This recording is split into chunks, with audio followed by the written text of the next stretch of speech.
सभी को मेरा नमस्कार। मेरा नाम प्रीति धवन। हम सब लोग मिलकर यहाँ पर भगवत गीता जी सीख रहे हैं और उसे अपने जीवन में उतारने का प्रयास। देखो, खाली पढ़ने से फ़ायदा नहीं होता है।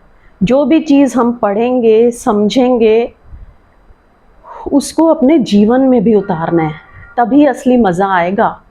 ठीक है, तो आइए हम सब अभी तो फर्स्ट चैप्टर पढ़ रहे हैं, विषाद योग। इसमें सिर्फ अर्जुन बोलते हैं। कृष्ण ने इस चैप्टर में कहीं भी नहीं बोला है, कोई वचन नहीं बोला।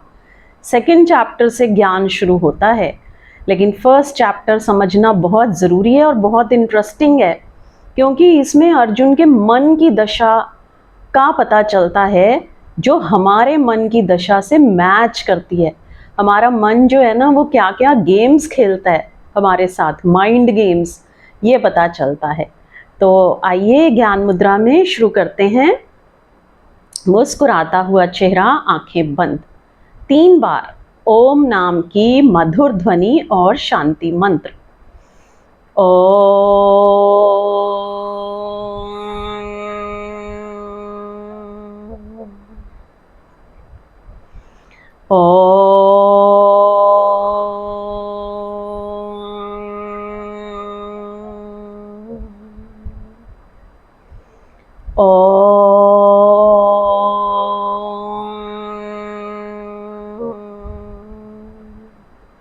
ओम सहनावतु सहनौ भुनक्तु सह वीर्यं करवावहै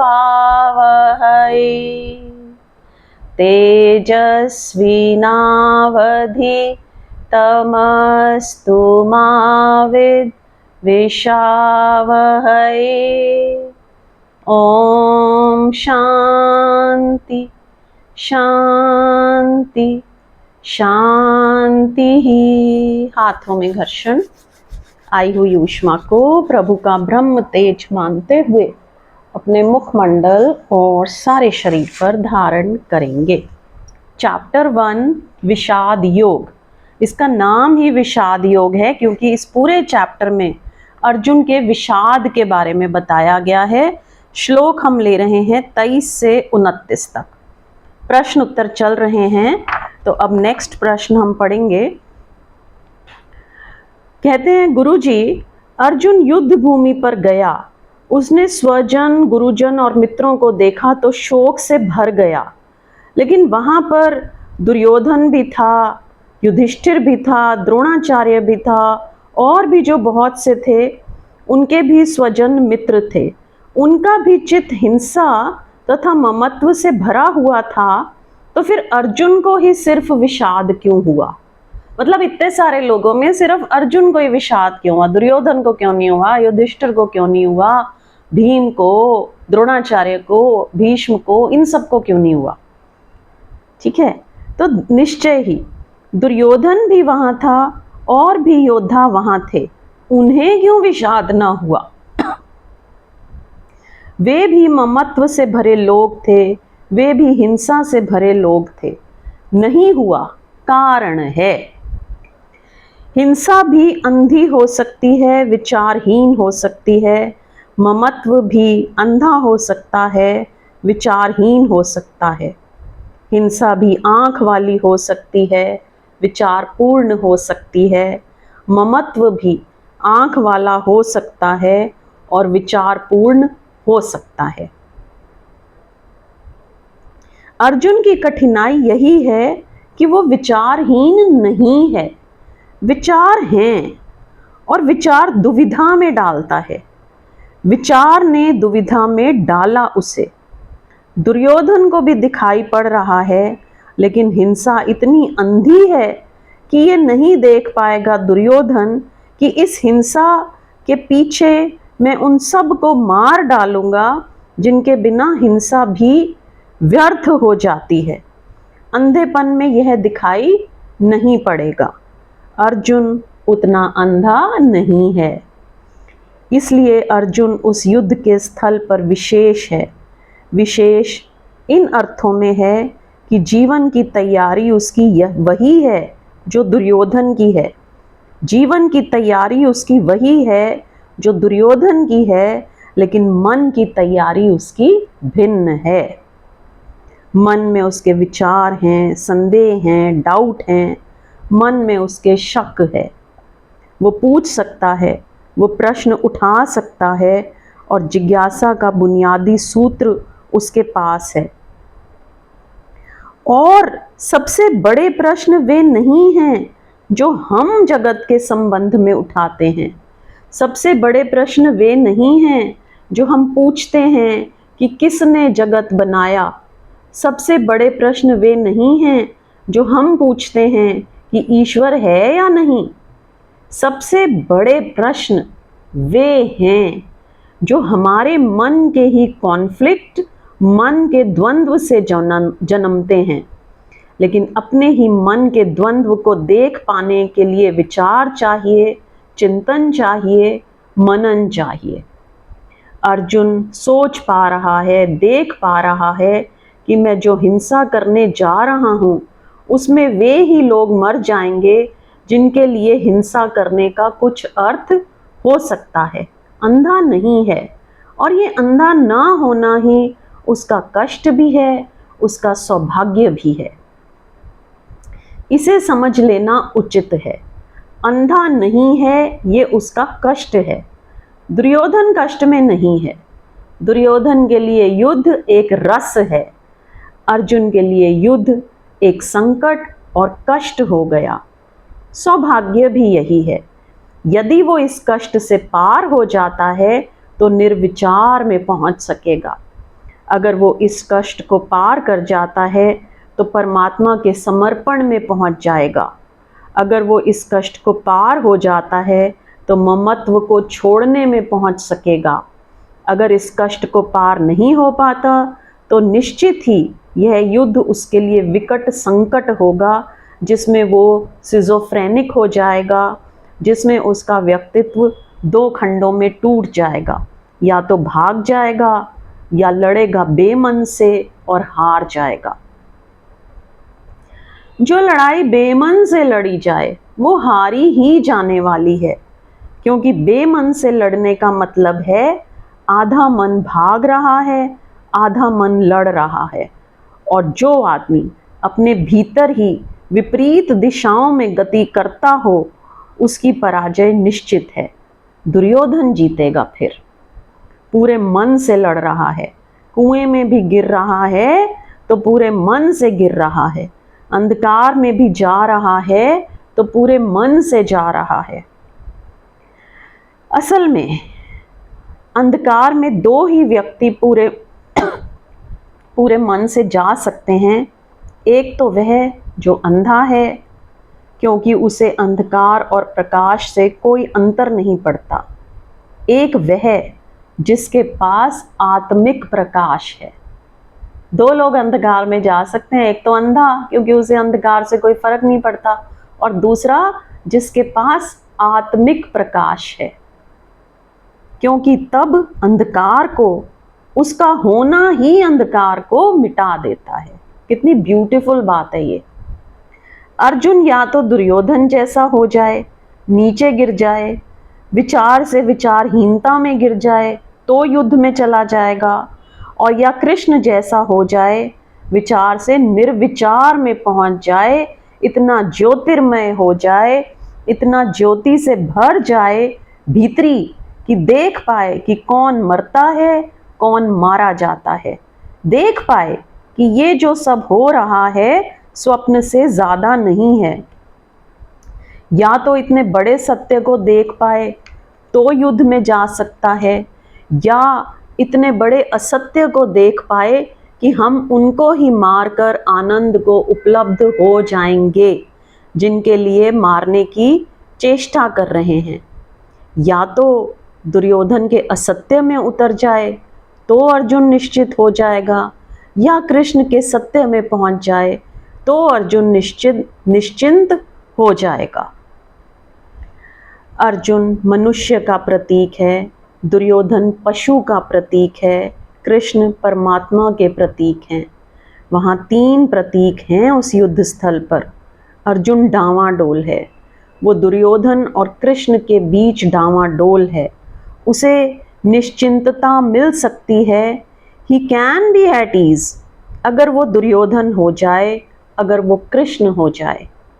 अर्जुन रहते कोई सुविधा नहीं है, अर्जुन रहते तनाव है, अर्जुन रहते मुश्किल है। उसकी मुश्किल यही है कि दुर्योधन हो नहीं सकता, कृष्ण होना समझ में नहीं आता, और जो है वहाँ टिक नहीं सकता। ठीक है ना, ना तो वो अर्जुन में टिक पा रहा है, दुर्योधन वो हो नहीं सकता, और कृष्ण होना उसकी समझ में नहीं आता। ये सारी उसकी प्रॉब्लम है। आदमी अगर ठीक से हम समझें तो ना तो पशु है और ना परमात्मा है। ना तो वो पशु हो पाता है क्योंकि पशु को पार कर चुका है, और ना वो परमात्मा हो पाता है क्योंकि परमात्मा को पहुंचना है। मनुष्य सिर्फ परमात्मा और पशु के बीच डोलता हुआ अस्तित्व है। हम 24 घंटे कई बार दोनों कोनों पर पहुंच जाते हैं। क्रोध में वही आदमी पशु के निकट आ जाता है, शांति में वही आदमी परमात्मा के निकट पहुंच जाता है। ठीक है ना, 24 घंटे हमारे बिहेवियर्स बदलते रहते हैं। कभी तो कोई हमें कुछ भी ना कहे तो हम उबल पड़ते हैं, और कोई कभी हमें बहुत कुछ कह जाए फिर भी हम रिएक्ट नहीं करते। तो हमारी स्थितियां दिन में डोलती रहती हैं इधर से उधर। हम दिन में 24 घंटे में बहुत बार नर्क और स्वर्ग की यात्रा कर लेते हैं, बहुत बार। क्षण में स्वर्ग में होते हैं, क्षण में नरक में उतर जाते हैं, नरक में पछताते हैं, फिर स्वर्ग की चेष्टा शुरू हो जाती है। स्वर्ग में पैर जमा नहीं पाते, फिर नरक में पहुंचना शुरू हो जाता है। आदमी पूरे समय पशु और परमात्मा के बीच पेंडुलम की तरह घूम रहा है। अर्जुन आदमी का प्रतीक है, और आज के आदमी का तो और भी ज़्यादा है। आज के आदमी को की चेतना ठीक अर्जुन की चेतना है। इसलिए दुनिया में दोनों बातें एक साथ हैं। एक और मनुष्य अपनी चेतना को समाधि तक ले जाने को आतुर है, और दूसरी तरफ आदमी LSD से, मैस्कुलिन से, मारिजुआना से, शराब से, सेक्स से पशु की तरफ ले जाने को आतुर है। तो दोनों तरह के व्यक्ति हैं, या तो वो इधर गिर जाए पशु में, मनुष्य सेंटर में, और या वो ऊपर उठ जाए परमात्मा में। दो ही बातें हो सकती हैं। अर्जुन मनुष्य की चेतना है, इसलिए अद्भुत है। गीता इसीलिए अद्भुत है कि वो मनुष्य की बहुत आंतरिक मनस्थिति का आधार है। मनुष्य की आंतरिक मनस्थिति अर्जुन के साथ कृष्ण का जो संघर्ष है पूरे समय, वह जो अर्जुन के साथ कृष्ण का संवाद है या विवाद है, वह जो अर्जुन को खींच खींच कर परमात्मा की तरफ लाने की चेष्टा है, और अर्जुन वापस शिथिलगात होकर बैठ जाता है, वो फिर पशु में गिरना चाहता है। ये जो संघर्ष है वो अर्जुन के लिए है, दुर्योधन के लिए नहीं है। दुर्योधन निश्चिंत है, अर्जुन भी वैसा हो तो निश्चिंत हो सकता है, वैसा नहीं है। हम में भी जो दुर्योधन की तरह हैं, वे निश्चिंत हैं, वे मकान बना रहे हैं, वे दिल्ली में राजधानियों में सिंहासन चढ़ रहे हैं, वे धन कमा रहे हैं। हम में भी जो अर्जुन की तरह है वो बेचैन और परेशान है। वो अर्जुन पशु होना नहीं चाहता, स्थिति पशु होने की है, परमात्मा होने का उसे पता नहीं है। बहुत गहरी अनजान में आकांक्षा परमात्मा होने की है, इसलिए वो पूछ रहा है, इसीलिए प्रश्न उठा रहा है, इसीलिए जिज्ञासा जगा रहा है। जिसके जीवन में भी प्रश्न हैं, जिसके जीवन में भी जिज्ञासा है, जिसके जीवन में भी असंतोष है, उसके जीवन में धर्म आ सकता है। जिसके जीवन में नहीं है चिंता, नहीं है प्रश्न, नहीं है संदेह, नहीं है जिज्ञासा, नहीं है असंतोष, उसके जीवन में धर्म में आने की कोई सुविधा नहीं है। जो बीज टूटेगा अंकुरित होने को, वो चिंता में पड़ेगा। देखिए, बहुत ही अच्छा एग्जाम्पल है। बीज बहुत मजबूत चीज है, अंकुर बहुत कमजोर होता है। बीज बड़ा निश्चिंत होता है, अंकुर बड़ी चिंता में पड़ जाता है। अंकुर निकलता है जमीन से पत्थरों को तोड़कर। अंकुर जैसी कमजोर चीज पत्थरों को तोड़कर, मिट्टी को काट कर बाहर निकलती है अज्ञात अनजाने जगत में, जिसका कोई परिचय नहीं, कोई पहचान नहीं। कोई बच्चा तोड़ डालेगा, कोई पशु चर जाएगा, किसी के पैर के नीचे दबेगा, क्या होगा क्या नहीं होगा।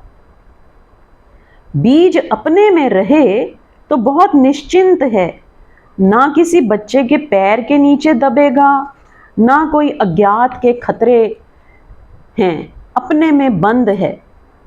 अर्जुन बीज में बंद जैसा व्यक्ति है, निश्चिंत है। अर्जुन अंकुरित है, अंकुर चिंतित है, अंकुर बेचैन है, क्या होगा, फूल आएंगे कि नहीं। बीज होना छोड़ दिया, अब फूल आएंगे कि नहीं। फूल के लिए, बढ़ने के लिए आतुर है। वही आतुरता उसे कृष्ण से निरंतर प्रश्न पूछवाए चली जाती है। इसलिए अर्जुन के मन में चिंता है, प्रश्न है, दुर्योधन के मन में नहीं है। अगला प्रश्न, गुरुजी कृपया यह बताइए कि मनुष्य के सामने द्वंद्वात्मक दशा बार बार आती रहती है, तो इस द्वंद्व से भरी दशा को पार करने के लिए मूल आधार कौन सा होना चाहिए, और द्वंद्व भरी दशा को हम विकासोन्मुख किस तरह बना सकें।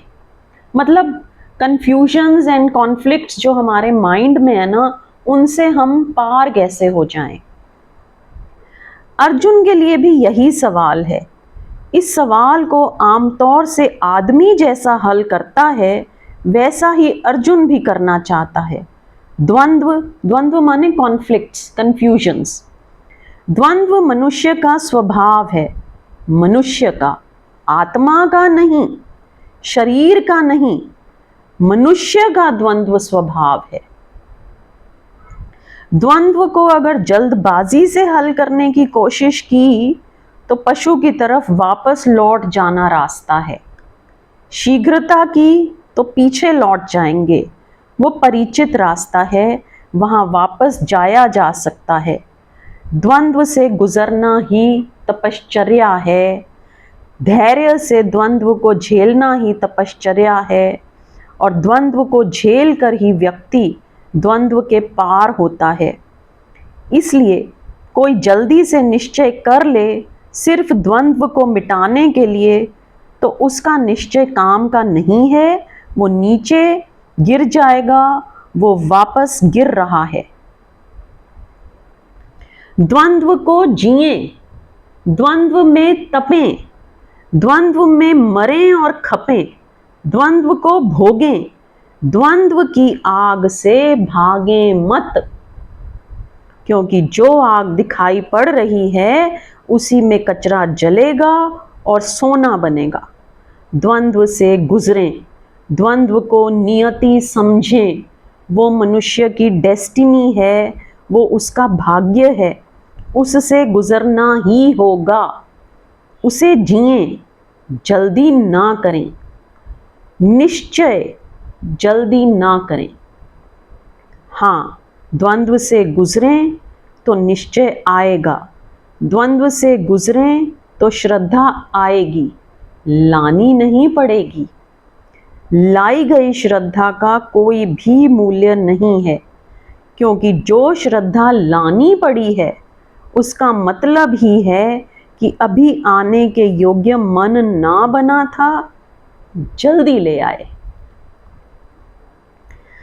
जब कठिन समय होगा, मौत सामने खड़ी होगी, तो बहुत पक्का विश्वास कर लिया था कि आत्मा अमर है। जब गीता पढ़ते थे तब पक्का विश्वास रहा था। जब रोज सुबह मंदिर जाते थे तब पक्का विश्वास था कि आत्मा अमर है। और जब डॉक्टर पास खड़ा हो जाएगा और उसका उदास चेहरा दिखाई पड़ेगा और घर के लोग भागने दौड़ने लगेंगे और नाड़ी की गति गिरने लगेगी, तब अचानक पता चलेगा कि पता नहीं आत्मा अमर है या नहीं। क्योंकि लाख कहें गीताएं, उनके कहने से आत्मा अमर नहीं हो सकती। आत्मा अमर है इसलिए वे कहती है, ये दूसरी बात है। लेकिन उनके कहने से आत्मा अमर नहीं हो सकती और आप किसी को मान लें, इससे कुछ होने वाला नहीं। हाँ, द्वंद्व से गुजरें, पीड़ा को झेलें, वो अवसर है। उससे बचने की कोशिश मत करें। अर्जुन भी बचने की कोशिश कर रहा है, लेकिन कृष्ण उसे बचाने की कोशिश नहीं कर रहे हैं। वो पूरे द्वंद्व को खींचते हैं। अन्यथा कृष्ण कहते कि बेफिक्र रहो, मैं सब जानता हूँ, बेकार की बातचीत मत कर, मुझ पर श्रद्धा रख और कूद जा। ऐसा भी कह सकते थे। इतनी लंबी गीता कहने की जरूरत ना थी। इतनी लंबी गीता अर्जुन के द्वंद्व के प्रति बड़ा सम्मान है। और मज़ा है कि अर्जुन बार बार वही पूछता है और कृष्ण हैं कि ये नहीं कहते कि ये तो तू पूछ चुका। फिर वो पूछता है, फिर वही पूछता है। सारे के सारे, पूरे के पूरे प्रश्न अर्जुन के अलग अलग नहीं हैं, सिर्फ शब्दावली अलग है। बात वो वही पूछ रहा है, उसका द्वंद्व बार बार लौट आ रहा है। कृष्ण उससे ये नहीं कहते कि चुप, अश्रद्धा करता है, चुप, अविश्वास करता है। अर्जुन पूछता है वही वही दोहरा दोहरा कर। उसका द्वंद्व ही बार बार नए नए रूप लेकर खड़ा हो जाता है। कृष्ण उसे विश्वास दिलाने को उत्सुक नहीं है। कृष्ण उसे श्रद्धा तक पहुंचाने को जरूर उत्सुक हैं। और विश्वास और श्रद्धा में बड़ा फर्क है। बड़ा इंटरेस्टिंग फ़र्क है ये। हमें लगता है विश्वास और श्रद्धा एक ही बात है, लेकिन ये सुनिए कितना बढ़िया है। विश्वास वह है जो हम संदेह को हल किए बिना ऊपर से आरोपित कर लेते हैं। द्वंद्व मनुष्य का अनिवार्य परीक्षण है, जिससे वो परमात्मा तक पहुंचने की योग्यता का निर्णय दे पाता है। जिएं, भागें मत, एस्केप ना करें, कंसोलेशंस मत खोजें, सांत्वनाएं मत बनाएं। जानें कि यही है नियति, द्वंद्व है। लड़ें तीव्रता से, उतरें इस द्वंद्व में। क्या होगा इसका परिणाम? इसके दो परिणाम होंगे। जैसे ही कोई व्यक्ति अपने चित्त के द्वंद्व में पूरी तरह उतरने को राजी हो जाता है, वैसे ही उस व्यक्ति के भीतर एक तीसरा बिंदु भी पैदा हो जाता है।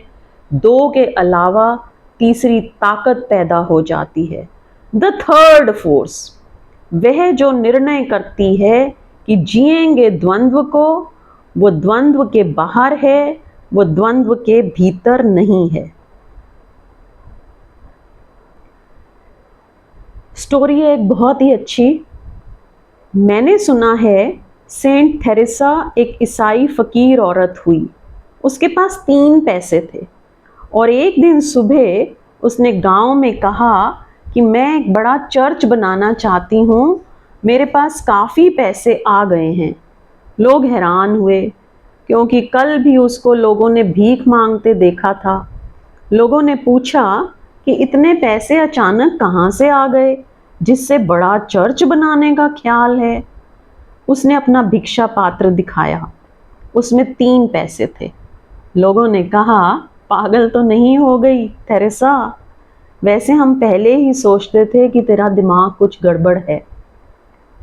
असल में भगवान की तरफ जो लोग जाते हैं उनका दिमाग उनको थोड़ा गड़बड़ दिखाई पड़ता ही है जो नहीं जाते हैं।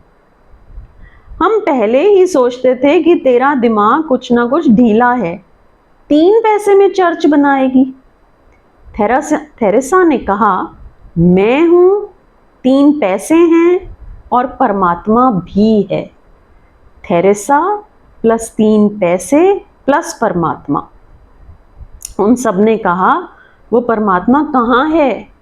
तो थेरेसा ने कहा कि वो थर्ड फोर्स है, वो तीसरी शक्ति है, वो तुम्हें दिखाई नहीं पड़ेगी क्योंकि अभी तुम अपने भीतर तीसरी शक्ति को नहीं खोज सके हो।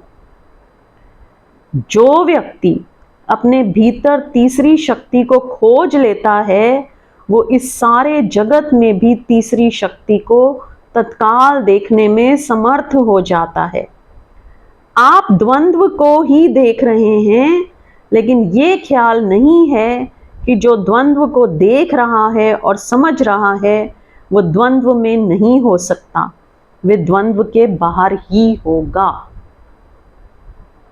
आप कहते हैं द्वंद्व हो रहा है, मेरे बाएं और दाएं हाथ लड़ रहे हैं। मेरे बाएं और दाएं हाथ लड़ पाते हैं क्योंकि इन बाएं और दाएं हाथ के पीछे मैं एक तीसरी ताकत हूं। द्वंद्व में उतरें और इस तीसरे को पहचानते जाएं।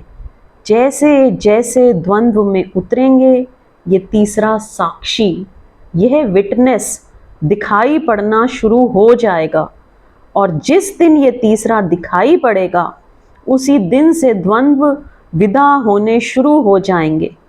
तीसरा नहीं दिखाई पड़ता इसलिए द्वंद्व है, तीसरा दिखाई पड़ता है तो जोड़ शुरू हो जाता है।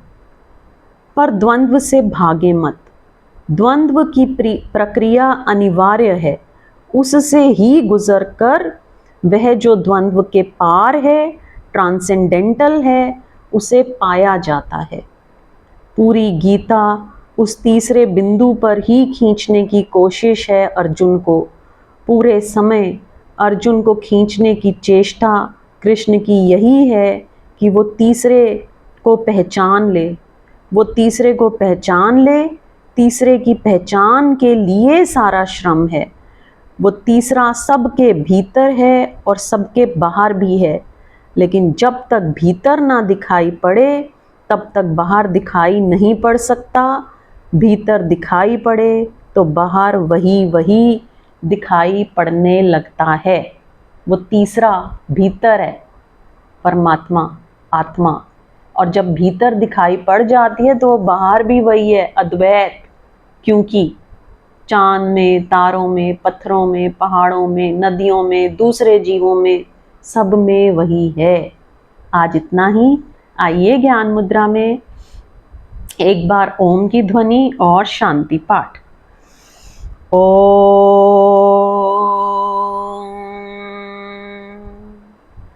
ओम द्यो शांति अंतरिक्ष द्वम शांति पृथ्वी शांतिराप शांतिरोषधया शांति वनस्पतया शांतिर्विश्वे देवा शांति ब्रह्मा शांति सर्वेगम शांति शांतिरेवा शांति सामा शांतिरेधि। ओम शांति शांति शांति। हाथों में घर्षण, आई हुई ऊष्मा को प्रभु का तेज मानते हुए अपने मुखमंडल और सारे शरीर पर धारण करेंगे। यही था आज का सेशन। नेक्स्ट सेशन का निमंत्रण। सबका धन्यवाद, सबको नमस्कार। जय श्री कृष्णा।